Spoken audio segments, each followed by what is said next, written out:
Paigtingin ng PNP ang kampanya laban sa mga kriminal na nakamotorsiklo at sumasalakay tuwing 10 oras ng gabi. Sa Quezon City, isang sakyan ang natangay matapos holdupin ng 3 suspect ang may-ari na kumakain lang sa isang gotohan. Darito ang report ni Bon Aquino.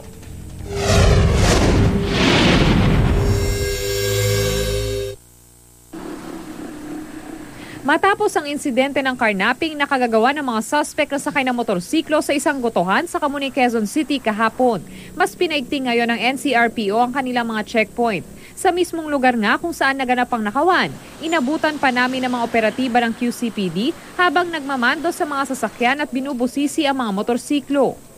Ayon kay NCRPO Chief Police Director Carmelo Valmoria, ito'y upang mahuli ang mga gumagamit ng nakaw na motor na ginagamit sa mga krimen. Aside talaga, intensify natin yung collection ng intelligence, targeting sino yung mga tao na criminals, organized, or yung individual criminal na gumagamit po ng motor. Nais din daw ng NCRPO na hingi ng tulong ng mga barangay pagdating sa pagkalap ng impormasyong makakatulong sa pagtukoy sa mga karnap ng mga motor. Isa rin na nakikita natin na pwede sa barangay level, i-inventory o kukunin yung mga merong motor. Magkaroon ng listahan para identify kung sino talaga sila. Ang ilang 24 oras na kainan naman, doble ingat raw lalo na sa gabi. Nagmamatsyag kami, lalo pag kakaibang kilos.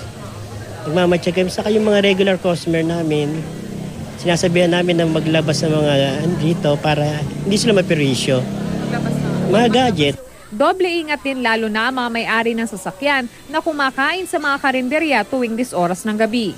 Pag ganito, syempre, pag nandito, extra careful na rin kasi yun nga, uso yung carnap.